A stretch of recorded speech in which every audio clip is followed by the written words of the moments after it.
안녕하십니까. 예민수의 경제토크. 오늘은 이지스탁 이지은 대표님 모셨습니다. 어서 오십시오. 안녕하세요. 네. 4월이 가고 이제 5월이 옵니다. 여러 이슈들이 있었는데요. FOMC도 지나갔고 기업 실적도 어느 정도는 지났는데 빅테크 실적들을 굉장히 주목하고 있었습니다. 몇 가지 이유에 있어서 빅테크들 실적이 어떻게 나왔나요? 네, 일단 전반적으로 숫자 자체는 다 잘 나온 것 네. 같습니다.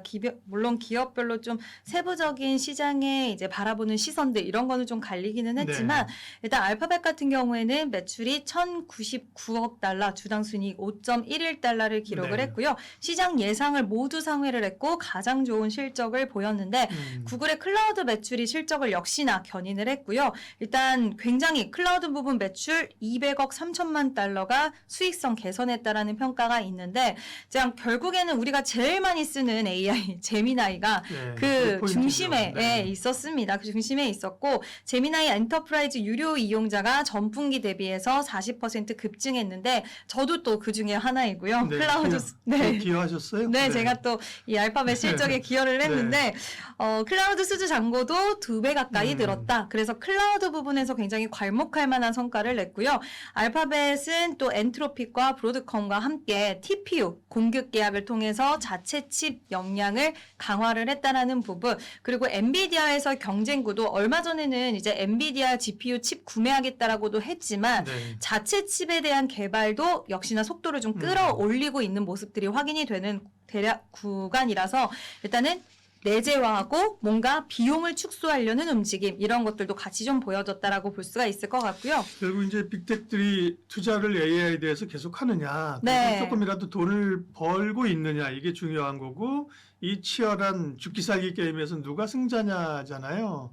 그런 거 보면 이제 오픈 AI는 고민이 좀 있고 그죠? 그쵸. 네, 고민이 있는. 왜냐하면 완전히 독보적인 세상을 열었는데 이 경쟁자들이 그죠? 원래 사실 또 검색은 구글이 꽉 잡고 있었잖아요. 그러니까 구글에 제미나이가 따라붙고 또 엔트로픽이 따라붙고 그죠? 네. 그래서 근데 어쨌든 이제 구글은 되게 의미 있는 거죠. 실적도 좋았고 내용도 좋았고 주가도 이제 올랐고 그죠? 네. 또 다른 기업은요? 일단 굉장히 좋았고 또 아마존 같은 경우에도 지금 매출 1,815억 달러, 주당 순이익 2.78달러 기록을 했는데 실적 역시 좋았고요. 클라우드 사업 부분이 지난번에도 아마존 웹 서비스 매출이 좋았는데 이번에도 전년 대비해서 28% 증가를 했습니다. 굉장히 분기 중에 빠르게 개선이 되는 부분들, 그러니까 시장은 결국 AI로 돈을 얼마나 빨리 벌 수 있느냐를 이제 좀 보기 시작을 했잖아요. 예전에는 자금을 얼마 투입하냐 이거를 좀 초점을 맞췄다면 이제는 돈 투자하는 거는 알겠지만 그 규모가 지속되는지 커지는지 보면서 수익화에 대한 부분에 더욱더 시장은 초점을 맞추기 시작을 했는데 빠른 성장세가 확인이 됐다라는 거 굉장히 좀 봐야 되는 대목이라고 생각을 하고 있고 MS랑 오픈 AI랑 사이가 좀 느슨해졌어요. 얼마 전에도 계약 구조 자체를 좀 바꾼다라는 소식도 나왔었는데 독점이 아닌 거죠. 네, 이제는 좀 풀어준다라는 네, 부분이었는데 이런 부분들을 잽싸게 이제 자사 클라우드로 끌어들였고 잽싸게 단어가 잽싸게 아주 중요하게 그러니까 이게 사업의 성공 키가 아닌가라는 생각이 들어요. 그런 분위기를 읽어내서 잽싸게 파고들었고 그로 인해서 좋은 효과를 거둬들였고요. 엔트로픽에도 또 굉장히 거액의 투자를 했는데 30조 원 넘는 투자를 했는데 이게 굉장히 좋은 수익률을 또 끌어올렸다라는 부분인데 아마존은 다음 분기 가이던스를 제시를 했는데 시장의 기대치엔 좀 못 미치긴 했어요. 근데도 시간의 주가 흐름은 뭐 큰 폭은 아니지만 그래도 좀 방어를 해줬다라는 게 일단은 아까도 말씀드린 AWS 아마존 웹 서비스 부분이 눈에 띄게 성장했다. 이거를 좀 보고 있는 것 같습니다. 네, 아마존도 잘하고 있다, 그죠? 뭐 아마존 웹 서비스는 기존부터 사실 AI 시대가 도래하기 전부터 이제 인기가 있는 그 서비스잖아요, 그죠? 그리고 아마존도 말씀하신 것처럼 엔트로픽에 투자하고 잘하고 있다. 그 다음에 우리 마소는 어떻게 됐나요, 마소?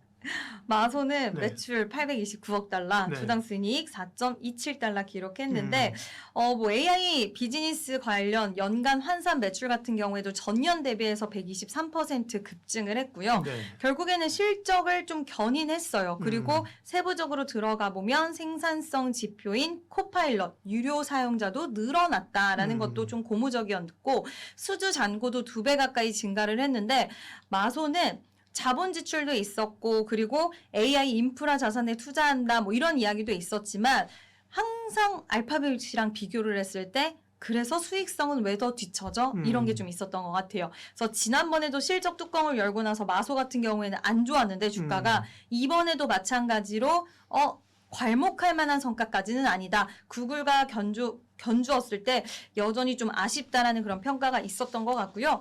메타 같은 경우에도 분기 실적 매출 563억 달러, 주당 순이익 10.44달러 이제 나왔는데 시간의 거래에서 하락을 했어요. 그러니까 한마디로 요약을 하면 투자한 만큼 돈을 벌 수 있을까? 이 숫자로 봐서는 시장이 물음표를 던진 거죠. 그래서 이것 정도로 보면 좀 아쉽다라는 부분들이 있었고 메타의 일일 활성 이용자 수가 시장 기대치 대비해서 미치지 못했어요. 그래서 이것도 결국에는 활성화가 돼야지 앞으로 실적도 우리가 좀 긍정적으로 볼 수 있는 건데 이 부분도 시장의 기대치를 하회를 했고 또 올해 AI에 돈을 더 쓰겠다라고 이야기를 했는데 이마저도 시장은 좀 부담으로 작용이 됐다.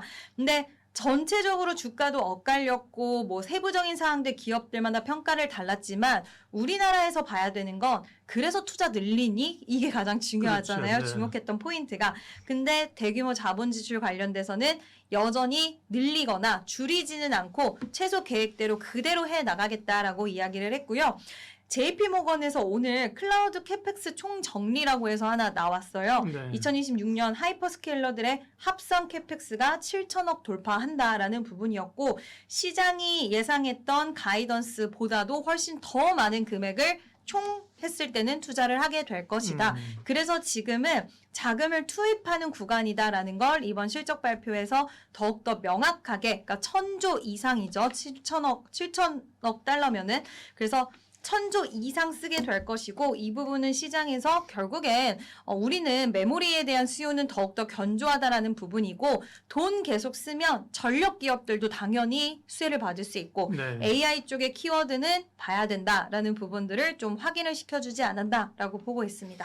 빅테크들이 실적 발표를 했는데요. 말씀하신 것처럼 실적의 숫자도 중요하지만 내용과 네. 전망과 AI를 얼마나 잘 따라가고 있느냐가 이제 핵심 관건입니다. 그죠? 보면 구글이 역시 잘했고 아마존도 그런 대로 했고 마소는 잘하고 있는 건가? 거지? 뭐 이런 생각. 메타는 조금 이제 시장에서 반응이 이제 좀 어려웠는데요. 그 중요한 게 투자가 계속 이루어지는가, 네. 그 다음에 돈을 벌고 있는가, 두 번째가 더 중요하다 그러는데 일단 투자가 이루어지고 있는가, 투자 계속 하겠다고 말씀하셨는데 투자할 돈이 있는가 이런 질문이. 왜냐하면 자기가 있는 거는 다 때려붓는데 안 되니까 회사채 발행하고 막 돈을 빌려서 한 거잖아요. 네. 그런 우려는 없어요? 이거는 회사별로 좀 차별화는 있는 것 같은데 이제 아마존 같은 경우에도 현금 흐름에 대한 우려는 좀 나오고 있는 것 같아요. 근데 지난번에 이제 아마존에서 주주 서한을 발송을 했는데 우리는 예전에 이제 복귀를 했을 때도 한창 우리가 어떤 사업 비즈니스에 투자를 많이 했을 때 1, 2년은 좀 힘들었다, 재무적으로. 네. 하지만 그 결과를 2년, 3년 후에는 꼭 수익으로 돌아오는 걸 증명을 했는데 이번에도 AI 시장은 돈을 투자해야 되는 구간이 확실하다. 그래서 우리를 좀 믿고 지켜봐 달라라는 서한을 얼마 전에 한 달 안 됐을 거예요. 발송을 했었고 예상했던 대로 현금 흐름에 대해서는 좀 아쉽기는 했지만 이런 부분들이 결국에는 아마존의 사업 부분이 지금 호조를 잃어가고 있기 때문에 결국 이런 것들이 그래도 좀 긍정적으로 작용은 되고 있다. 그리고 마소 같은 경우에도 그렇고 이제 현금 흐름에 대한 우려들은 항상 좀 있는 네. 것 같기는 해요. 아무래도 투자를 너무 공격적으로 단행을 하고 있다 보니까. 근데 가장 중요한 건 오늘 이런 이슈가 나오고 나서 시장이 크게 흔들리는 모습을 보이지는 않았다라는 것을 음. 봤을 때는 물론 지금 매크로적인 불확실성에 더 초점, 뭐 국제유가도 오늘 또 굉장히 또 뛰는 모습을 네. 보여주면서 이쪽으로의 시선이 간 부분인지는 모르겠지만 또 본장 들어와서는 어떻게 반응하는지 봐야겠지만 이런 부분들은 좀 소화가 되는 것도 있었다라고 좀 볼 수 있을 것 같습니다. 네, 빅테크들, 소위 AI에 투자를 엄청 하는 분들, 하이퍼스케일러의 투자는 지속된다. 돈을 벌고 있는지는 기업마다 다르다. 누가 승자가 될지는 잘 모르겠다. 근데 저들끼리 피 터지게 싸우더라도 어쨌든 돈 버는 데는 따로 있다, 그죠? 네, 반도체나 전력기기나 우리 기업들이 이제 그런 거고요. 네, 이 섹션에서 한 가지만 더 여쭤보면, 아까 이제 구글의 제미나이를 사용하면서 구글 실적에 일조하셨다고 그랬는데, 챗GPT보다 제미나이를 쓰는 이유가 뭐예요, 유진 대표님은? 네, 재미나서? 저는 원래 처음에 챗GPT 유료를 사용을 했었어요. 근데 생각보다 안 맞는 것도 너무 많고 좀 숫자 같은 부분도 한번 재확인하지 않으면 크로스 체크를 꼭 해야 되더라고요. 그래서 그런 불편함을 겪었었는데 제미나이가 나오고 나서 어떤 제가 뭐 기사 정리라든지 네. 뭔가 자료를 정리하는 데 있어서 깔끔하게 정리하고 숫자에 대한 부분도 오류가 상대적으로 좀 덜했고요. 그리고 데이터 같은 경우에도 아무래도 구글은 유튜브 그리고 구글 그렇죠. 뭐 이런 네. 것들을 통해서 방대한 데이터를 갖고 있어서 예. 그런지 몰라도 좀 더 저랑은 좀 커뮤니케이션이 잘 되는 느낌? 그래서 아직까지는 제미나이를 사용을 하고 있습니다. 네, 중요한 포인트죠. 왜냐하면 그죠? 챗GPT보다도 제미나이나 또 클로드나 그죠? 사용하는 맞아요. 분들이 저도 이제 이게 중요한 거잖아요. 기업의 미래가 달린 문제거든요. 구글이 기존에 우리가 구글의 생태계를 많이 쓰잖아요, 그죠? 네. 내가 정보도 많고 그죠? 그래서 편한 분도 있고 워낙 뭐 엔스로프기야 뭐 클로드의 영향력이 대단한 것 같습니다. 네. 빅테크들의 실적과 그게 이제 AI 산업에 미치는 영향을 점검해 봤습니다. 국내 반도체 업체들은 잘하고 있는 건가? 그 다음에 또 잘할 것인가? 이런 궁금증인데 일단은 두 기업이 실적 발표를 다 했고요, 그죠? 삼성전자는 초초초 서프라이즈를 냈고, 그죠? 네. SK하이닉스는 서프라이즈인데 좀 아쉽다, 그죠? 네. 이런 거였고 이제 이어서 삼성전자나 이제 컨퍼런스 걸 본 실적 발표하면서 좀 얘기들이 구체적으로 좀 나오는 모양이죠. 네, 일단 삼성전자도 오늘 또 컨퍼런스 콜을 진행을 네. 했습니다. 여기서 뭐 여러 가지 이야기가 나왔는데 로봇 관련된 이야기도 좀 많이 했어요. 제조용 로봇 우선 개발하고 나서 홈, 리테일 분야로 영역을 확장하겠다라고도 이야기를 했고 휴머노이드 로봇 관련돼서 이제 우리가 좀 기대하는 게 항상 인수 합병이라든지 이런 것들 추가적으로 네. 혹시 나올 수 있나 이런 기대도 하는데 그런 메시지도 좀 던져줬습니다. 그래서 로봇 쪽에 확실히 집중하는 모습들을 보여줬고 또 삼성전자 테일러 제2팹 구축 조기 검토 소식이 또 나왔어요. 그래서 이나노 수주 호황의 증설에 대한 속도전을 높인다라는 네. 부분인데 그렇게 되면 우리가 이제 파운드리 관련돼서 다시 한번 좀 기대를 해볼 수도 있는 건데 오늘 이제 이야기가 나오면서 최근 3사 이제 분기 영업 이익률에 대한 비교를 네. 많이 하더라고요. 근데 삼전 DS 부분이 66%고요. DS만 떼면, 네, DS만 떼놓으면 그리고 하이닉스는 72%, 네. 마이크론이 69%, 그리고 네. TSMC가 참고로 58%예요. 그래서 확실히 지금 메모리 기업들이 굉장히 우위에 점하는 그런 그렇죠. 긍정적인 부분들이 확실히 사업성, 수익성적으로 좋구나라는 걸 확인할 수 있는 대목이었고 HBM4 관련돼서 샘플 출하를 시작했다라는 이야기 있는데 요즘 HBM4 네네 샘플이 지난번에 그때 그러니까 어쨌든 공식적으로 출하했다 그랬잖아요. 네, 근데 또 오늘 얘기 나왔더라고요. 네네. 근데 아직 HBM4는 삼성전자도 그렇고 본격적으로 아직 안 들어가고 있대요. 맞아요. 네네. 근데 시장에서 요즘 이야기 나오는 걸 예. 보면 뭐가 정말 정답인지는 아직 모르지만 마이크론이 속도가 가장 빠르다는 얘기도 제가 며칠 전에 들었어요. 맞아요. 그러니까 기억나시겠지만 네. 한 달 됐나요? 2달 됐나요? 마이크론이 HBM 빵이라고 맞아요. 국내에서 기사 나왔잖아요. 네. 제가 놀고 자빠졌다. 이게 업계 관계자들 들어보면 그렇지 않거든요. 그렇다고 네. 하더라고요. 근데 오히려 마이크론이 되게 공격적으로 그죠? 증설도 많이 하고 있고 맞아요. 엔비디아에 납품하고 있고 그죠? 그리고 네. 주가가 말해주잖아요. 네. 네, 그리고 사실 이제 미국 기업으로서 있잖아요. 예. 아무래도 이점도 좀 있지 맞아요. 않을까라는 예. 생각도 좀 들고요. 그래서 시장에서는 지금 요즘에 마이크론이 가장 속도가 빠르다라는 이야기도 있습니다. 그래서 이 부분 어떻게 될지는 좀 지켜봐야 되겠지만 일단 좀 두려운 부분이긴 하죠. 이게 진짜 뚜껑이 열렸을 때. 물론 지금 HBM4는 이미 지금 우리가 수익성에 대해서는 범용 디램 쪽이 지금은 돈을 더 많이 그렇죠. 벌고 있다라는 네. 이야기가 HBM의 이런 지연되는 과정 속에서 그래도 주가는 방어는 되고 있지만 속도적인 측면이나 점유율적인 측면에서 만약에 뺏긴다라고 하게 되면 이거는 좀 우려할 부분도 될 수는 있을 것 같아요. 그래서 이 부분은 어떻게 될지 한번 우리가 좀 추이를 네. 계속적으로 지켜는 봐야 될 것 같습니다. 우려할 부분이 또 없는 것도 아니죠. 네. 삼성전자의 컨퍼런스 콜 로봇도 한다. 네. 욕심도 많아. 반도체 회사에서 저 로봇 업체들 좀 먹고 살게 놔둬야지. 네. 로봇도 한다. 사실 레인보우 로보틱스 바람 붙인 건 삼성이잖아요. 그렇죠. 그죠? 네. 그때 또 뭐 의료용 로봇 뭐 이런 거 있었는데 잠잠한데 결국 이제 가전으로 들어갈 거거든요. LG전자가 협업하는 거죠. 네. 그 시장을 놓칠 수 없으니까 그 얘기를 한 거고 반도체 쪽으로 집중해서 삼성전자 하이닉스를 포함해서 반도체의 그 어떤 이슈들 궁금증도 하나씩 풀어보죠. 일단은 전통적으로 이게 사이클 산업이다. 그죠? 그렇죠.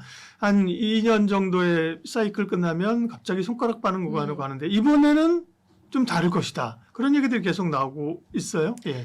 그러니까 AI 수요가 워낙 폭증을 하다 보니까 항상 호황이랑 불황이랑 이거를 도는 사이클 구조를 타고 갔다라고 한다면 이제는 이게 장기적으로 오히려 성장할 수 있는 그런 구간에 들어갔다. 기대를 네. 해보자라는 이야기가 있는데 뒷받침되는 이야기 가장 첫 번째로 나오는 게 계약 구조의 변화입니다. 네. 예전에는 단기적으로 계약을 했다면 이제는 장기적인 계약을 하기 시작을 했고 예전에는 오히려 공장을 증설해 놓고 계약이 오기를 이제 기다리는 그런 상황이었다라고 한다면 앞으로 좋아질 걸 대비해서 이제 증설을 했는데 지금은 이제 수요와 공급의 불균형이 굉장히 좀 타이트하게 일어나고 있는 상황 속에서 네. 물량이 없는데 오히려 손님들이 찾아와서 우리 물건 좀 주면 안 되냐 이렇게 되는 공급자 우위 시장이 발생이 그렇죠. 되었고 그러니까 그러려면 장기 계약으로 해. 그렇죠. 그죠? 네. 그럼 우리가 딜을 먼저 할 수가 있다라는 네. 거죠. 그래서 수요도 늘어온 것도 있고 공급을 양사가 잡고 있는 거죠. 안 맞아요. 들린다니까요. 안 들려요. 지금. 아니 이렇게 지금 가격 오르는데 그죠? 굳이 네. 옛날처럼 때려박아서 공장 줬다가 또 어떻게 될지 모르니까 느긋느긋하게 하는 거죠. 예. 마이크론이 사실 제일 공격적으로 하는 것 맞아요. 같고요. 네. 증설은 일단 공급 물량 확보를 위해서 3년에서 5년을 이제 장기 계약을 해라 이런 식으로 요구를 하고 있고 이제는 가격보다는 고객사 입장에서는 안정적으로 공급을 받을 수 있어라는 게 굉장히 최우선 과제가 됐어요. 그래서 메모리 산업 자체가 아까도 앞서서 말씀드렸지만 선 증설이 아니라 이제는 계약을 먼저 받고 증설하는 구조로 갔다라는 거 이런 구조 자체가 많이 변화가 있다라는 게 가장 첫 번째 중요한 부분일 것 같고요.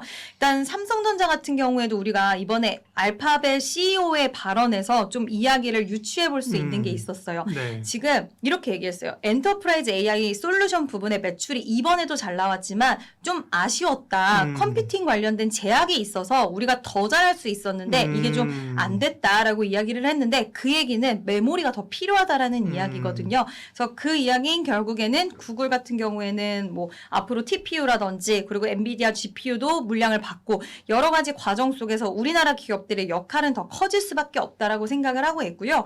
그래서 이런 부분들을 봤을 때는 계약을 봤을 때 정말 우호적으로 할 수 있겠구나라는 걸 다시 한번 확인할 수 있었고 그리고 공급 부족에 대한 심화는 뭐 항상 이야기 나오지만 네. 데이터 센터 확충하고 있고요. 온디바이스 AI 지금 모바일 쪽에서도 뭐 수요 공급 불균형 얘기 나오고 모바일 쪽의 칩 가격이 천정부지로 올라갈 것이다라는 이야기는 매일적으로 나옵니다. 그래서 메모리 병목 현상에 대한 건 쉽게 해소가 되지 않을 것이다.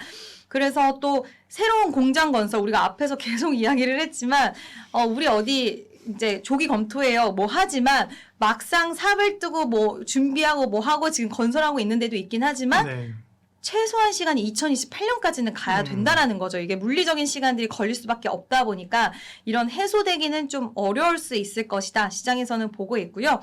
이익률에 대한 부분들 앞서서도 말씀을 드렸지만 굉장히 좋다라는 거고 순이익에 대해서도 삼성전자는 1,510억 달러가 2026년 이제 예상치로 했을 때 좀 예상이 되고 하이닉스도 1,150억 달러 그리고 TSMC가 810억 달러가 나오면서 순이익의 예상치에서도 크게 메모리 기업들이 좀 웃도는 그런 성과를 보일 수 있다라고 볼 수가 있을 것 같고요. 뭐 AI 에이전트, 뭐 피지컬 AI 지금 계속 가고 있어요. 구조적으로 성장을 해 나가고 있는 국면에서 메모리 기업들과 메모리의 중요성은 더욱더 커질 거고 그러면 번목 현상은 지속될 것이다라는 부분입니다. 네. 다음이 가격 상승이 언제까지 이어질 거냐, 그죠? 그쵸. 그게 이제 언제 꺾이느냐. 꺾이는 시점만 내가 새털같이 하려면 이제 잽싸게 도망가야지 이런 분들이 많잖아요, 그죠? 그 소위 논쟁들이 있는데, 그죠? 그 부분은 뭐 아직은 이 가격 주도권이나 가격 상승력이 이어진다 이렇게들 보는 것 같아요. 네. 얼마 전에 한 예, 달은 안 된 것 네, 같은데 네. 한국은행에서 네. 한 반도체 관련된 자료를 이제 보였는데 그때 사실 거기서는 2027년 상반기를 얘기했던 것 같아요. 네. 근데 그 이후에도 많은 자료들이 나왔고 외사 쪽에서는 뭐 2028년도 이야기 네. 나오고 있고요. 그래서 이거는 저는 이번에 반도체 사이클, 이 AI 관련되는 사이클은 우리가 예측하기 정말 힘든 것 같아요. 그러니까 예상하지 못했던 시나리오들이 너무 중간중간에 많이 튀어나오는 상황이고 네. 학습에서 추론으로 넘어가는 과정 속에서 뭐 HBF 이야기 나오고 그리고 뭐 HBM을 뛰어넘어서 범용 D램에 대한 중요성이라던가 또 계속적으로 좀 새로운 모듈에 대한 이야기도 나오고 있고 소캠2라던가 정말 다양한 이야기들 스토리들이 막 나오잖아요. 네. 그래서 이거는 딱 어떻게 재단하기는 어려울 것 같고 이번에는 잘 넘긴 것 같습니다. 결국 가장 중요한 건 빅테크 기업들이 캐펙스 투자 규모를 좀 축소한다거나 좀 보수적인 전망치를 내놓는 그 시기에 우리는 좀 조심해야 되지 않을까. 일단 그거를 바로미터로 일단은 봐야 될 것 같습니다. 그런 보고서가 하나 며칠 전에 나왔죠. BNK에서 그죠? 이제 맞아요. 꺾이는 것 같다. 네. 그래서 투자 의견을 매수해서 중립으로 바꾸고 130만 원 네. 목표가 지금 주가예요, 그죠? 그쵸. 사실 그 지금 주가의 목표가를 제시한다는 거는 보유라고 적지만 사람들은 매도라고 있잖아요, 그죠? BNK의 애널리스트가 얘기를 하셨는데 이분이 이제 당분간 상당 부분은 괴롭지 않을까 괴로울 저는 것 그죠? 같아요. 네, 아마 휴가 좀 가셔야 될 것 같은 거죠. 이렇게 쉽게 꺾이지는 않을 건데, 네. 근데 이제 이런 얘기가 또 한두 군데 툭툭 튀어나오다 보면 그죠? 네. 언젠가 이분이 거봐 내가 얘기했잖아. 그러니까 쉽지 않아요, 그죠? 이게 예측이. 예. 쉽지 않은 예. 것 같고 지금 근데 그 리포트가 나오고 나서 음. 시장이 반응이 거의 없었잖아요. 그냥 그쵸, 웃었잖아요. 네. 에이, 네. 말도 안 되는 네. 식으로 그만큼 심리가 참 똘똘 뭉쳐 있다라는 것을 좀 음. 확인할 수 있었던 것 같은데 또 이럴 때 주의해야 된다는 이야기도 있긴 하지만 이게 비단 우리나라 안에서만 일어나는 일이 아니라 네. 전 세계적인 흐름이기 때문에 쉽게 꺾이기는 좀 어렵지 않나라고 보고 있습니다. 맞아요. 그리고 사실은 뭐 꺾이는 걸 좀 확인하고 매도해도 늦지 않죠. 맞아요. 지금 진짜 꼭지수하지 않은 예, 이상. 꺾일 것 같아라고 해서 팔았다가 지금 하이닉스가 그래서 40만 원을 팔았던 분들 140만 원까지 네. 그죠? 80만 원? 이건 과하지 그죠? 너무 억울한 일이죠. 100만 원? 그러니까 하차하면 안 돼요 지금 네. 그죠? 내리면 안 되는 상황이고요. 삼성 같은 경우 사실은 또 물론 지금 보여준 것처럼 영업이익률은 사실 SK 하이닉스가 최고입니다. 네. 그런데 사업 구조로 보면 삼성은 파운드리가 있다, 그죠? 그에 대한 기대감은 아마 뭐 시간이 갈수록 올해 내년 조금 더 높아지겠죠? 예. 네, 높아질 것 같고요. 그리고 HBM4 시장으로 진입을 하면 좀 이야기는 달라질 네. 것 같습니다. HBM4의 베이직 다이를 이제 삼성 파운드리에서 생산을 하는데 네. 여기서 진짜 수율이 잘 나오기만 한다면 사실 이점이 SK 하이닉스보다는 더 있는 그렇죠. 구조이다 보니까 턴키 방식에 대한 이런 경쟁력이 다시 한번 좀 주목을 받게 될 것 같고요. 그렇게 되면 파운드리의 수주도 더 확대가 될 것이고 얼마 전에 어저께였죠. 삼성전자 파운드리가 4나노 수율이 TSMC를 거의 견줄 수 있다라는 이야기가 나왔어요. 80%면 사실 엄청난 거거든요, 네. 수율이. 근데 이 얘기가 단독이긴 했지만 이슈가 나왔고 지금 엔비디아가 인수했던 그록 LPU 같은 경우에도 삼성전자 파운드리에서 우리 생산한다는 이야기가 있었잖아요. 근데 중국 기업이라던가 많은 기업들이 요즘 빅테크 기업들이 지금 파운드리 관련된 수주 문의가 많이 들어온대요. 네. 그래서 파운드리 사업부에 대한 적자폭 축소에 대한 속도가 굉장히 빨라질 수 있고 HBM4 쪽으로 가면 이야기가 달라지는데 수익성에 대한 부분들 훨씬 그러면은 치고 올라갈 수가 있다라는 거죠. 그래서 저는 충분히 좀 긍정적으로 볼 수 있지 않을까. 삼성전자는 이 파운드리 사업부가 예전에는 아픈 손가락이었지만 이제는 뭔가 열쇠가 네. 될 수도 있다라고 보고 있습니다. 2차 전지 이야기하겠습니다. 2차 전지가 상당히 전과는 다르게 그죠? 네. 뭔가 좀 긍정적 바람이 불어오는 것 같은데 오히려 지정학적 리스크가 전쟁이 2차 전지에게 좋은 기회를 제공한다. 이게 무슨 얘기입니까? 유가 올랐다면서 전기차 산다는 얘기인가요? 네, 아무래도 예. 유가 오르니까 전기차를 사는 건데, 음. 저도 처음에는 이 내러티브가 나왔을 때, 과연 이게 정말 가능할까라는 생각을 좀 초반에는 했던 것 같아요. 근데 저만 해도 요즘 기름값이 하루가 다르게 자고 일어나면 올라가는 현상 네. 속에서 전기차를 사고 싶다라는 생각을 정말 간절히 하게 되더라고요. 근데 이게 또 유가가 지금 쉽게 잡히지 않고 있고 오히려 계속적으로 올라가는 상황 속에서 UAE가 오펙을 탈퇴하면 유가 좀 빠지려나 했는데 또 그렇지도 않아요. 오히려 올랐죠. 네, 이게 단기적으로는 오를 수 있다. 장기적으로 가면 또 모르겠지만 네. 당분간은 힘들 것이다라는 이야기가 나오면서 결국 시장에서는 전기차 타고 싶어하는 사람들이 많아지고 있고 올해 4월 기준으로 해서 누적 등록 대수가 결국 100만 대를 돌파를 했다라고 하더라고요. 네. 그래서 신규 등록도 국내 네, 시장. 국내요. 네, 네. 신규 등록도 굉장히 빠르게 늘어나고 있다 하는데 이제는 사람들이 차를 살 때 뭐 내연기관 전기차 이렇게 고민도 안 하고 전기차 사야 되는 거 아니야? 라는 이야기를 많이 한대요. 그래서 네. 주류로 좀 자리를 잡고 있다.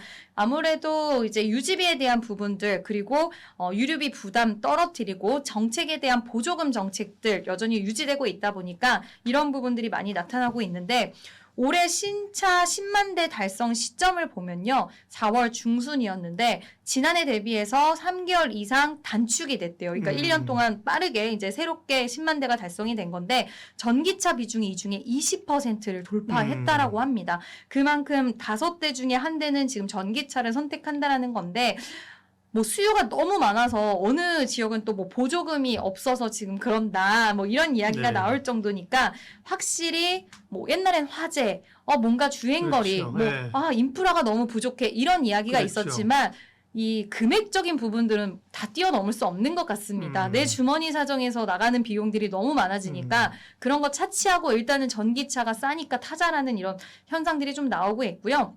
그래서 이 고유가 시대에 이런 내러티브 안에서 우리가 더 받침해주는 부분은 지금 제조사가 할인 경쟁에 들어갔어요. 이때다 싶으니까 빨리 좀 할인을 해서 경쟁에서 좀 이겨보자. 그러다 보니까 테슬라가 얼마 전에 뭐 엄청 할인한다고 했었잖아요. 네, 네. 테슬라가 2천만 원대, 3천만 원대 차에 대한 이야기가 나왔는데 남성분들은 테슬라 타고 싶어하는 사람들 많더라고요. 네. 저는 좀 취향은 아닌데. 여성은 그런가요? 네. 네, 근데 어쨌든 그렇게 가격 라인이 낮아지면 그리고 채택이 예전에 얘기했던 거잖아요. 가격이 낮아져야 된다. 그죠? 맞아요. 계속 이야기했었어요. 그다음에 주행거리 넓어야 된다. 네, 좋은 네. 모델이 많이 네. 다양하게 나와야 된다. 그런 것들이 이제 하나씩 현실이 되고 있는 거네. 그죠? 네, 그런 것 같아요. 그래서 초기에 진입하는 부담도 음. 좀 감소가 되고요. 정부 지원도 계속적으로 좀 확대가 되고 있고 그러다 보니까 좀 구조를 탔다라고 볼 수 있는데 뭐 앞으로 체크해야 될 부분도 있긴 합니다. 보조금이 축소될 수도 있는 거고 그리고 경쟁이 너무 심화가 되다 보니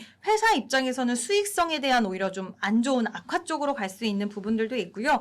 충전 인프라 관련돼서 이거를 채워줄 수 있느냐, 속도를 맞춰줄 수 있느냐, 이것도 좀 중요할 것 같은데 네. 얼마 전에 채비라는 기업이 이제 좀 충전소 상장했죠. 관련돼서 예. 상장을 했는데 당일날 굉장히 시세가 맞아요. 좋았어요. 그래서 이런 부분들도 지금 시장의 분위기에 좀 맞물려 있다라고 보고 있는데 또 기사 보셨겠지만 중국의 그 자동차 박람회하면서 CATL이었나요? 비아디였나요? 뭐 15분 만에인가 뭐 10분 만에 그냥 완충해 버리는 완충을. 거죠. 네. 예.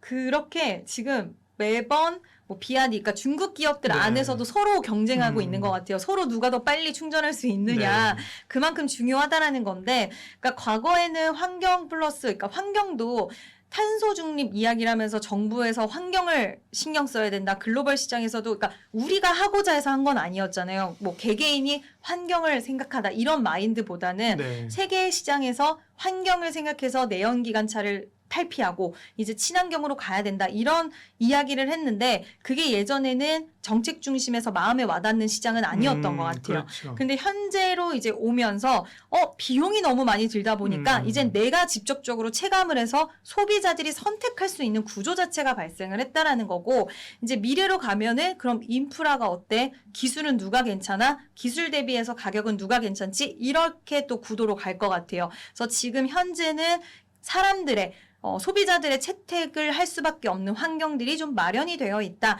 이게 좀 중요한 것 같고요.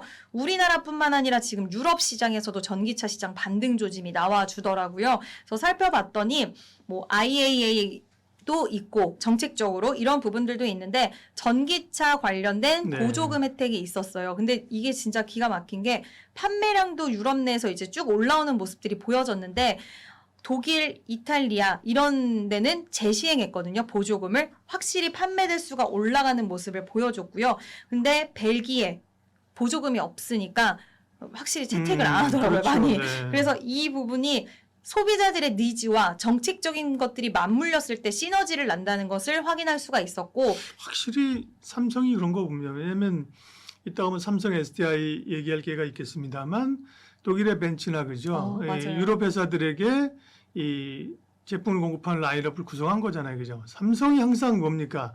되는 시장에 다 키워놓은 시장에 들어가고 잡아먹는 그 갖고 역량을 가지고 때려붓는 게 삼성이잖아요, 그죠? 그러니까 예, 미국은 지금 중간 선거 지나고 이제 친환경에 대한 기대감들은 있지만 당장 시행되는 거 아닌데 지금 말씀하신 게 유럽이 네. 이제 크고 있다는 거군요. 네, 유럽 시장이 그리고 이번에 뭐 뒤에 가서도 말씀드리겠지만 유럽 시장 하면 삼성 SDI가 떠오르고 그러니까요, 또 예. 에코프로 BM도 헝가리 예. 공장 이슈가 있고 그래서 에코프로 BM도 이번에 유럽 시장을 등에 업고 1분기에 흑자 이슈가 있었어요.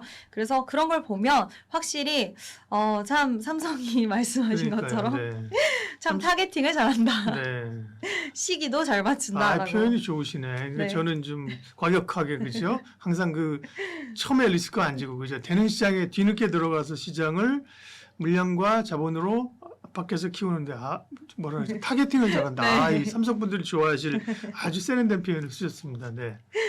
그래서 삼성이 참 사업을 잘하고 있고 네. 또 근데 이런 게 또 요즘 시장의 분위기를 보면 LG도 요즘 로봇에 굉장히 진심이고 네. 하지만 참 기업의 이미지도 중요한 것 같아요. 그래서 요즘 최근 들어서 뭐 새롭게 포스코 그룹주 그리고 뭐 코롱 그룹주, LG 그룹주 막 이렇게 떠오르긴 했지만 한동안 삼성 그룹주들이 굉장히 시세가 좋았잖아요. 그런 것처럼 이제 시장을 타겟팅해서 얼만큼 빠르게 선점하고 늘려나가는가 자금력을 가지고 인력과 그것도 중요한 것 같은데 그 역할 잘 해내고 있는 것 같습니다.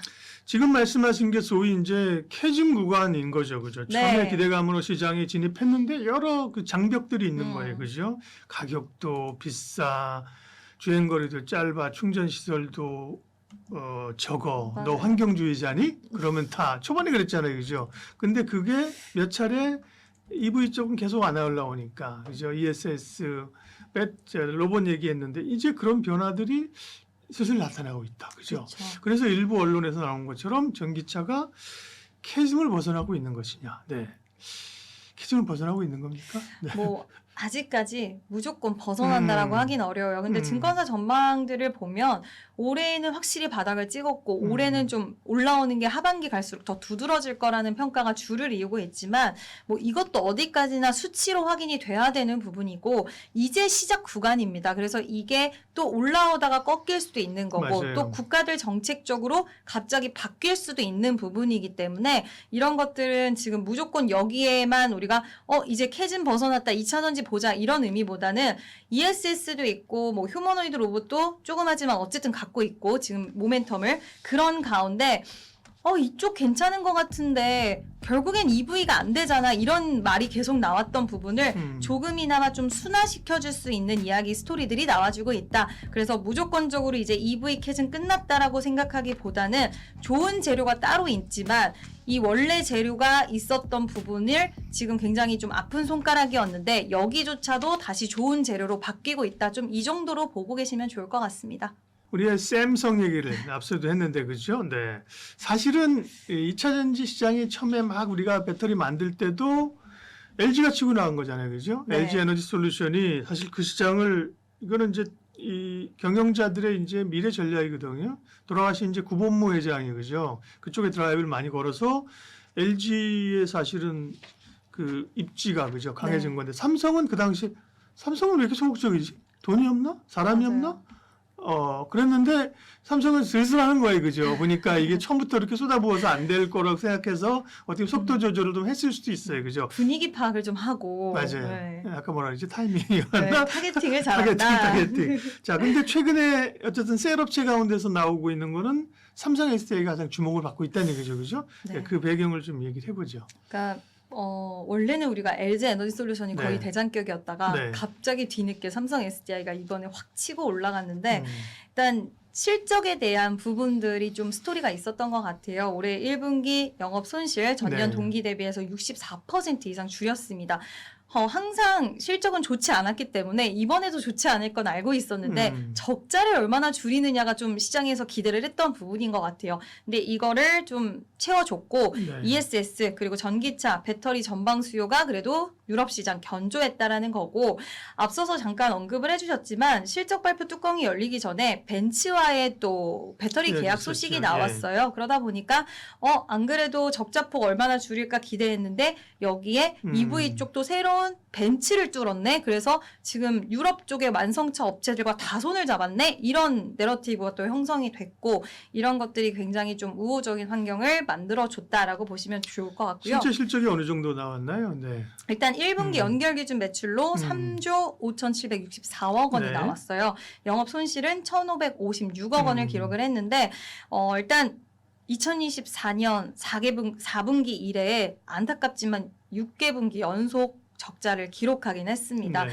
근데 그러니까 전년 동기 대비해서 매출 같은 경우에 어쨌든 늘었어요. 외형 성장 12.6% 증가했고요. 네. 영업 손실도 64.2% 감소를 했습니다. 그리고 당기 순이익은 흑전을 했어요. 그래서 시장은 지금 당장 어쨌든 어려운 건 알지만 그래도 숫자가 좀 개선되는 네. 부분들에 좀 초점을 맞췄고 배터리 부분 뭐 ESS 그리고 요즘에 뭐 UPS, 네. BBU 그리고 다 뭐 회복이 되는 모습들이 보여졌습니다. 그리고 삼성 SDI 1분기 주요 성과는 뭐 ESS 수주 확대 그리고 전기차용 배터리 사업 고객들 확대되는 부분들 네. 그리고 미래 경쟁력 뭐 결국에는 전고체 배터리 관련된 이야기라던가 이런 것들이 성과를 그래도 보여줬다. 시장의 기대치가 어떻게 보면 SDI는 좀 더 낮았던 것 같아요. 근데 여기에 기대를 좀 충족해 주는 스토리들의 이야기가 나왔고 삼성 SDI는 이번 연도 들어서 어쨌든 ESS 관련된 수주를 계속적으로 그렇죠. 받기는 했어요. 엔솔은 그에 비하면 실적이 좀 부진했어요. 그죠? 같이 맞아요. 적자인데 시장의 직지보다 더 나왔거든요. 같은 적자인데도 네. 그죠? 거긴 좀 기대치보다 적자폭이 컸고 SDI는 적자는 적자인데 적자폭이 줄었고 그죠? 네. 그다음에 그 벤치 얘기도 있습니다. 그 전에 사실은 ESS 쪽을 삼성이 원래 잘했다는 거 아니에요, 그죠? 맞아요. 잘했는데 드라이브를 걸기 시작했고 국내에서의 그런 수주나 이런 것들도 삼성이 잘 하고 있다. 네. 그래서 분야별로 조금 더 보면요. 예. 네, 일단 ESS 같은 경우에는 각형 리튬, 그러니까 각형이 좋대요. 근데 각형에 이 특화되어 있는 기업이 SDI라고 그렇죠. 하더라고요. 네. 그러니까 특허도 가장 많이 보유를 하고 있고 하다 보니까 이 ESS가 셀을 쌓는 과정 속에서 각형이 이점이 있는데 이 삼성 SDI의 기술력이 가장 이쪽에서는 좀 두드러지게 성과를 낼 수 있는 게 있다라고 보고 있고 일단 뭐 OBBBA라든지 뭐 이런 것들 봤을 때 세액공제 관련돼서도 대응할 수 있는 이런 양극화 물질의 핵심 소재를 국산화한다던가 네. 그러니까 이런 지금 중국을 좀 몰아내는 흐름 속에서 어떻게든지 우리나라 안에서 해결하고 이런 내재화에 대한 부분들 리즈를 채우기 위한 노력들을 하고 있고요. 피노라는 기업, 전구체 기업을 또 투자를 했었던 부분들, 지분 투자 이슈들 이런 것들을 본다 하더라도 지금 미국 시장을 타겟팅하고 유럽에서도 IAA라는 또 이 법안이 있으면서 그거를 틈새 시장을 파고들기 위한 노력을 잘 해 나가고 있다라고 볼 수가 있을 것 같고 전고체 배터리 같은 경우에도 이번에 네. 인터 배터리에서 또 선보였는데 뭐 이거는 근데 지켜는 봐야 될 것 같아요. 2027년 하반기인데 워낙 도요타도 그렇고 지금 이번에 CATL도 나트륨 배터리 해가지고 우리 이제 양산할 수 있다. 올해 정말 양산한다라고 이야기를 했는데 네. 뭐 가격 더 내리겠죠. LFP보다도. 그래서 이런 부분들도 또 있기 때문에 새로운 신개념 배터리에 대해서는 좀 지켜볼 필요가 있다. 하지만 시장은 여전히 기대를 던지고 있다라고 볼 수 있을 것 같습니다. 네.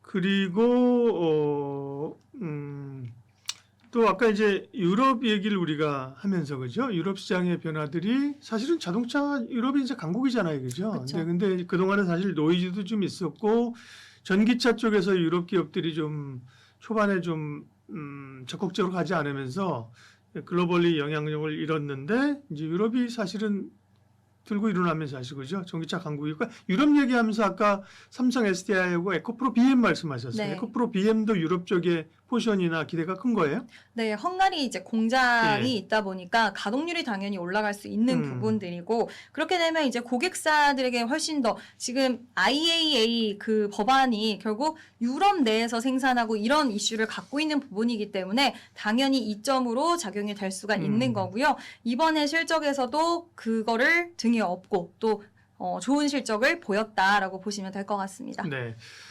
그 전에 이제 ESS가 이제 막 부각될 때, 뭐, 캐즘은 얘기가 잘 안 나오고, 그죠. 캐즘 극복 얘기가 나오기 전에 ESS가 부각될 때 결국은 ESS는 LFP의 어떤 백그라운드가 있을 거다. 그래서 LNF와 삼성 SDI를 주목해 봤고, 대표님도 그렇게 얘기했잖아요. 네. 그죠. 지금 또 이제 조금 판이 바뀌는 게, EV 쪽에 대한 기대감이 나오면서 유럽. 그러면 이제는, 에코프로 BM하고 삼성 SDI예요? 일단은 시장에서는 좀 그렇게 긍정적으로 네, 네. 보는데 이번에 에코프로가 LNF가 실적 발표했어요. 네, 네. 오늘 근데 잘 나왔습니다. 네. 그래서 LNF도 매력이 있는 건 ESS 미국 쪽을 봤을 때 미국 쪽에 지금 LFP, ESS 양극재를 또 하는 게 LNF잖아요. 네. 그래서 이번에 삼성 SDI와 손을 잡고 ESS 쪽에 수주, 모멘텀을 갖고 가는 건 또 LNF가 구조를 갖고 있기 때문에 시장에서는 사실 ESS 미국 쪽을 가장 크게 보고 있어서 양극재 관련된 소재 기업에서는 LNF를 탑픽으로 보는 분위기가 강한 것 같고요. 그 뒤를 이어서는 에코프로 BM이 네, 맞는 네. 것 같고 포스코 퓨처엠은 이제 음극재, 양극재 다 하고 있기는 하지만 시장의 기대치는 생각보다는 좀 다른 기업들보다는 좀 낮지만 또 이 기업의 우호적인 건 포스코 홀딩스가 있기 때문에 리튬, 내재화 이런 부분들이 또 있다라는 걸로 생각을 했을 때 결국엔 전기차 캐즘을 극복하고 또 여기 회사도 전고체 관련돼서 ESS 관련돼서 하는 부분들이 나중에 이 리튬에 대한 부분들의 수혜적인 부분들 그룹사 안에서의 시너지 효과는 분명히 있을 수 있다. 또 이거는 포스코 퓨처엠의 이런 특징이라고 볼 수 있을 것 같은데 지금 시장은 당장 숫자가 잘 나오는 LNF에 그리고 테슬라도 있고 삼성 SDI도 네. 있고 좀 이쪽으로 보고 있는 것 같긴 합니다. LNF를 뭐 폄하할 이유가 없다는 겁니다. 그럼요. 그렇죠? 네. LNF 그다음에 에코프로 BM이 주목받기 시작했고 그죠? 양극재 업체 가운데서는 셀 가운데서는 사실은 시장에 관심을 얘기하면 삼성 SDI 1순위, 그다음에 LG 에너지 솔루션도 봐야 된다는 얘기 많아요. 2순위로 그죠? 네. 네. 그런데 삼성 SDI가 단기적으로 너무 가파르게 올랐어. 그죠? 네. 이 부분에 대한 고민을 어떻게 할 거냐. 네. 솔직히 이번에 목표 주가 100만 원까지 나왔던 것 같아요. 네. 제가 봤을 때. 근데 지난번에 전기차 랠리가 나왔을 때 80만 원대였었거든요. 그럼 그거를 넘어설 수 있는 게 나온다고 시장에서는 보고 있는 건데 그 열쇠는 ESS가 갖고 있을 것이고 그리고 이제 캐즘이 어느 정도 바닥을 딛고 올라온다. 그리고 삼성 SDI 같은 경우 올해 흑자전환 이야기까지 나오고 있어요. 네. 그러면 저는 뭐 100만 원까지는 우리가 그냥 방향성을 보는 거고 100만 원이라는 가격 라인까지라면 우상향을 열어둬야겠네 이런 관점으로 본다라고 했을 때 저는 80만 원까지는 좀 가능하지 않을까라고 보고 있고 의견이 많이 분분하긴 합니다만 추가적인 상방에 대한 부분들은 지금 시장이 이렇게 변동성이 나오고 흔들리는데도 이 정도의 흐름을 가져간다? 그러면 저는 좀 긍정적으로 보고요. LG 에너지 솔루션도 이번에 실적 나오고 나서 결국에는 가동률이 문제였어요. 그러니까 AMPC에 대한 부분들 보조금이 축소가 됐고 세액공제가 그게 결국 가동률이 떨어지다 보니까 이런 부분들이 발생을 한 건데 뭐 감가상각비 거기다가 또 고정비들이 나가다 보니까 이런 부담이 있었지만 가동률이 이제 LG 에너지 솔루션도 올라갑니다. 그러면 네. 이런 것도 어느 정도 해소가 될 수 있기 때문에 저는 셀 기업들 가장 앞단에서 봐야 된다라고 생각하고 있고 두 기업 모두 긍정적이다라고 좀 의견 드릴 수 있을 것 같아요. 조선주가 사실 최근에 상승세에서 한동안 비껴 있다가 그죠?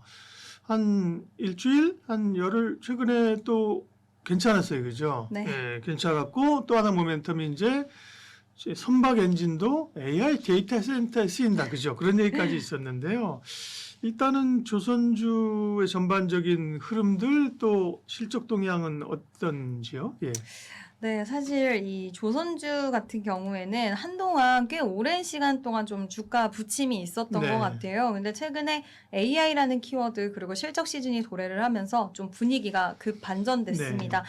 조선 3사가 사상 처음으로 연간 매출액 60조 달성할 수 있을 것이다. 그리고 영업이익은 9조 원 정도 나올 것이다. 라는 이야기가 나왔는데 네.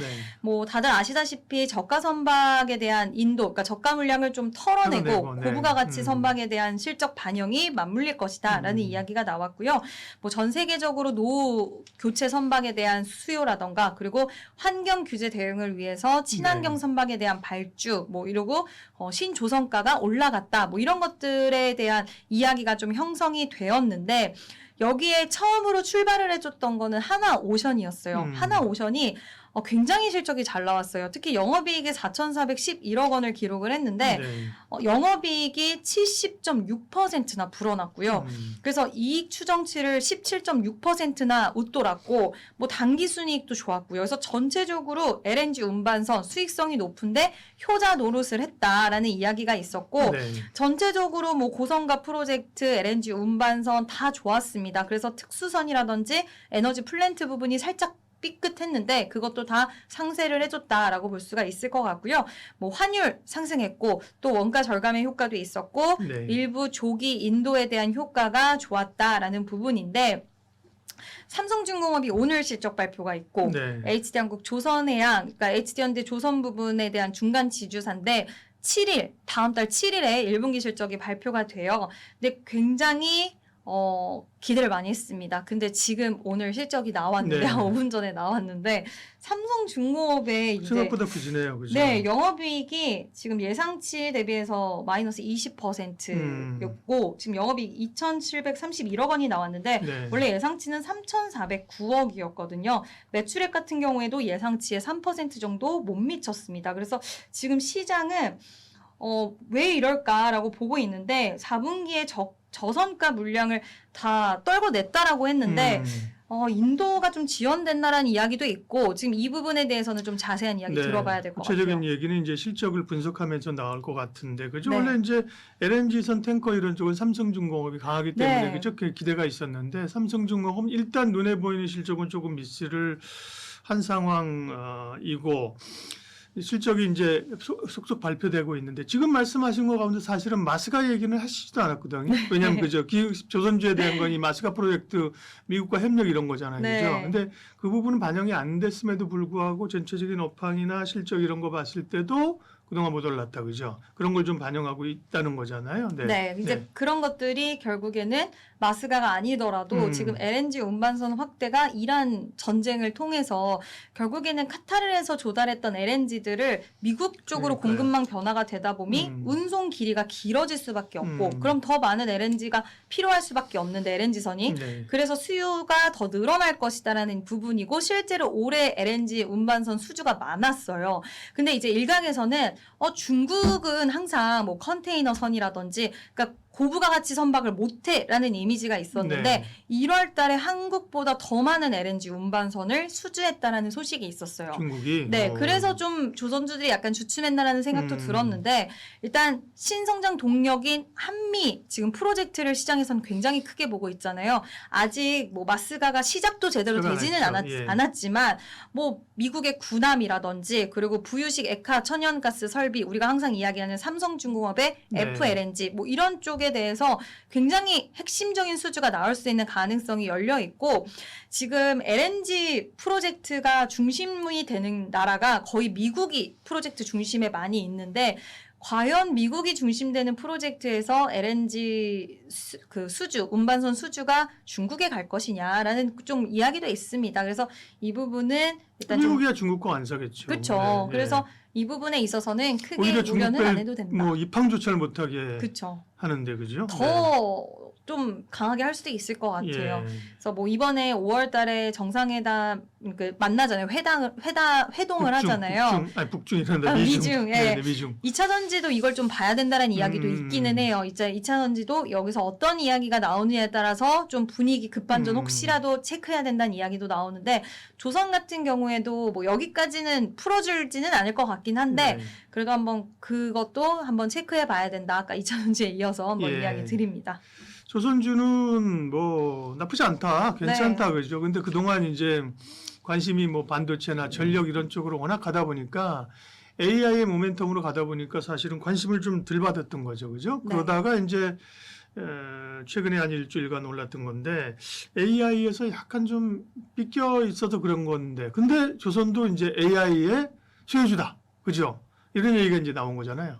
AI가 묻어나지 않는 데가 없는 것 같습니다. 그래서 일단 핀란드의 선박 엔진인 바르질라라는 기업이 미국의 데이터 센터에 선박 엔진 관련돼서 이제 우리가 납품을 했다라는 이야기가 나왔어요. 그래서 일단 이 가스 엔진 40기를 납품을 했는데 이 회사가 선박 엔진 관련 기업이다 보니까 이게 관련돼서 우리나라에서도 이런 수주가 나타나는 거 아니야라는 이야기가 돌았는데 첫날은 이게 좀 말이 되나? 가능한 일이야? 막상 그러다가. 이게 진짜 약간 페이크 아니야? 막 이런 이야기가 있었어요. 근데 22일에 HG현대 중공업이 맞아요. 사실이거든? 네. 뭐 이런. 우리도 했거든. 네, 맞아요. 수주를 보여줬습니다. 음. 그러면서 시장의 이런 우려를 불식시켰고 그때부터 AI 키워드가 강하게 붙어줬어요. 그래서 가스 발전기를 원래 주요 전력원으로 데이터 센터에서 사용을 하는데 뭐 대형 가스 터빈 같은 경우에 지금 수요 폭증한다. 이번에 GE 버노바라든지 뭐 그리고 미쓰비시 중공업 여기에다가 지멘스 3대 생산업체가 슬롯 꽉 찼다. 그래서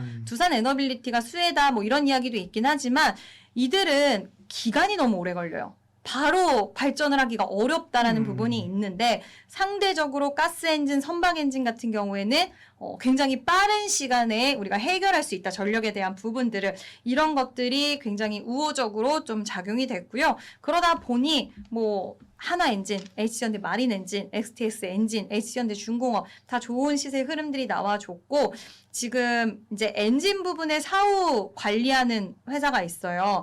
HG현대 마린 솔루션 이 네. 회사까지도 부각을 받았다. 그래서 AI라는 키워드가 묻으면 그 섹터는 굉장히 호조를 보이는데 긍정적으로 보셔도 좋지 않을까라는 생각합니다.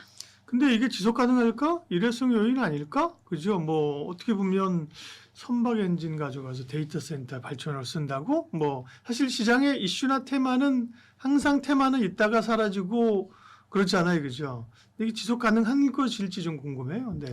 저는 좀 가능하지 않을까라고 생각하는데 미국의 데이터 센터양 4행정 엔진 좀 어렵습니다. 4행정 엔진이 네. 중요하대요. 근데 이거 관련돼서는 지금 전력이 부족한 게 우리가 생각하는 것보다 더 심각한 상황인데 끌어쓸 수 있는 전력들 물론 태양광도 가격도 저렴하고 하기는 하지만 빠르게 우리가 끌어쓸 수 있는 전력에 대한 수요는 더 올라갈 수밖에 없고 원전이라든지 오래 걸리고 SMR도 아직까지 그렇죠. 기술 개발하고 있고 가스터빈도 슬롯이 꽉 찼고 이러다 보니까 선택할 수 있는 선택지에는 최선의 선택지가 될 수 있다. 뭐 SOFC도 요즘 그래서 핫한 것처럼 그렇죠. 저는 일회성이라고 보기보다는 AI를 통한 전력 수요가 폭증을 하고 있기 때문에 추가적인 수주도 한번 기대를 해보다 당장 안 나와도 이 기대감은 좀 유지가 되지 않을까라고 생각을 합니다. 네. 좋은 일이죠. 어쨌든 간에. 네, 그죠? 좋은 긍정적인 확산이 된다는 얘기니까요. 그죠? 사실 2차 전지 얘기 나올 때 옛날에 그런 얘기 나왔어요. 자동차만 2차 전지가 아니라 배도 2차 전지로 가고 네. 비행기도 2차 전지로 간다는 얘기도 있어요. 그죠? 사실 배도 보면 이중 연료 추진선 거죠. 이런 네. 것도 맞고 이제 거기도 효율이 이제 필요한 흐름들입니다. 긍정적으로 볼 요인이고요. 마지막으로 얘기 나온 길에 전력기기에 대한 시각은 어떤지 추가로 좀 전력기기가 핫하잖아요. 그죠? 뭐 효성중공업 500만 원 목표가 나오고 그러죠. 뭐 굉장히 핫한데 또 많이 오르기도 했어요. 이것하고도 연관이 되기 때문에 전력기기 쪽에 생각 어떠신지 잠깐만 코멘트 해주세요. 제가 마지막에 출연했을 때 전력기기 여전히 아직도 봐야 된다라고 네. 말씀드렸고 그 이후에 너무 많이 올랐어요. 근데 부담감은 항상 갖게 되는 섹터인 것 같습니다. 근데 그럼에도 불구하고 지금 전력에 대한 수요가 여기도 이제 올랐다 기분 좋고 팔았으면 사실은 배가 아플 섹터잖아요. 맞아요. 대표적 네. 그죠? 예. 근데 그 현상을 잘 생각해 보면 결국에는 지금 뭐 슬롯도 찼다, 수주 잔고 음. 꽉 찼다라고는 하지만 새로운 신규 수주가 계속적으로 좀 들어오고 있는 대표적인 부분이고 이번 블룸에너지의 실적 발표에서도 지금 굉장히 전력에 대한 부분들이 타이트하게 이루어진다는 걸 볼 수 있었고 오늘 산일전기가 또 블룸에너지 관련돼서 계약이 또 수주가 나왔어요. 급등했네, 오늘. 네, 오늘 급등했는데 이런 양상들이 저는 당분간은 좀 더 된다. 그래서 물론 뭐 LS 일렉트릭, 효성중공업 사기 상당히 부담스러우실 겁니다. 그래서 당장 뭐 추격 매수나 이런 것들을 권장드리는 건 아니지만 혹시라도 눌림이 온다라거나 아니면 큰 자금이 아니라도 기대 수익률이 낮아진다 하더라도 일부 자금이라도 큰 전력주가 아니더라도 우리 좀 지금 전선주들까지 후발주로 실적 모멘텀 달고 다 가잖아요.